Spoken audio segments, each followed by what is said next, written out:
ఆదిరెడ్డి కుటుంబం తమ ఇంట్లో పదవుల్ని పెట్టుకుని రాజమహేంద్రవరం నగరాన్ని అభివృద్ధి చేసిందేమీ లేకపోయినా నిరంతరం అభివృద్ధి ధ్యేయంగా పనిచేస్తున్న ఎంపీ భరత్రామును విమర్శించడానికి మాత్రం ఎప్పుడూ ముందుంటుందని వైఎస్ఆర్సీపీ సిటీ అధ్యక్షుడు అడపా శ్రీహరి ఎద్దేవా చేశారు.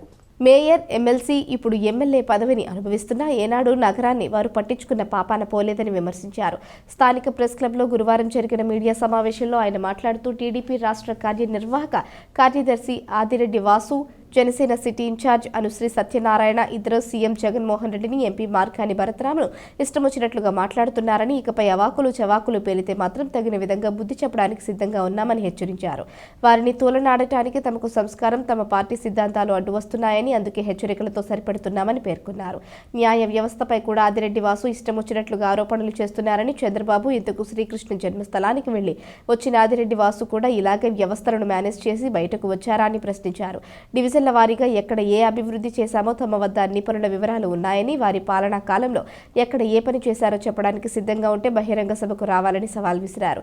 2 గోదావరి పుష్కరాల్లోనూ వచ్చిన నిధులన్నీ దోచుకున్నారని, గత పుష్కరాల్లో 29 మంది భక్తుల మృతికి కారణమయ్యారని ఆరోపించారు. సమావేశంలో వైసీపీ నాయకులు ముప్పన ప్రభాకర్, కాటం రజనీకాంత్, మార్తి నాగేశ్వరరావు, రేగుళ్ల బాలశ్రీధర్, కొమ్మోజు దుర్గారావు, గుత్తుల భాస్కర్, రొక్కం త్రినాథ్, కృష్ణవేణి, సుధారెడ్డి, చొక్కాకుల శ్రీనుబాబు తదితరులు పాల్గొన్నారు. సంక్షేమాన్ని పరుగులు పెట్టిస్తున్న వైఎస్ఆర్ కాంగ్రెస్ పార్టీ ప్రభుత్వానికి ఎల్లవేళలా ప్రజల దీవెనలు సంపూర్ణంగా ఉంటాయి. ఏనాడు రాజకీయం చేయాలని వైఎస్ఆర్ కాంగ్రెస్ పార్టీ ఆలోచన కానీ, మా ముఖ్యమంత్రి జగన్మోహన్ రెడ్డి గారికి కానీ, మాకు రాజశేఖర రెడ్డి గారి నుంచి లేదు. లేక గత కొన్ని పర్యాయాలుగా జనసేన నాయకులు అత్తి సత్యనారాయణ, మా ప్రీతం నాయకులు మార్కాని భరత్రామ్ గారు విషయం మీద సంబోధిస్తూ వాడు, ఆడు, వీడు అని ఒక విధంగా దిగజారుడు భాష వాడటం మొదలుపెట్టాడు. రాజకీయాల్లో విపక్షం ఉంటుంది, స్వపక్షం ఉంటుంది.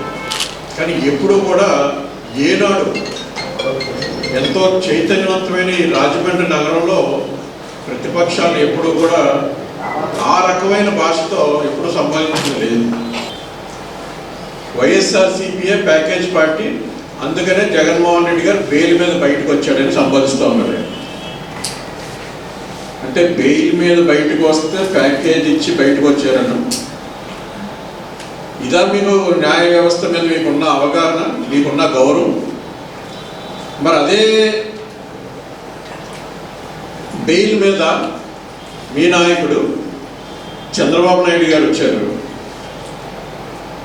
పోనీ ఆయన వరకు ఎందుకు?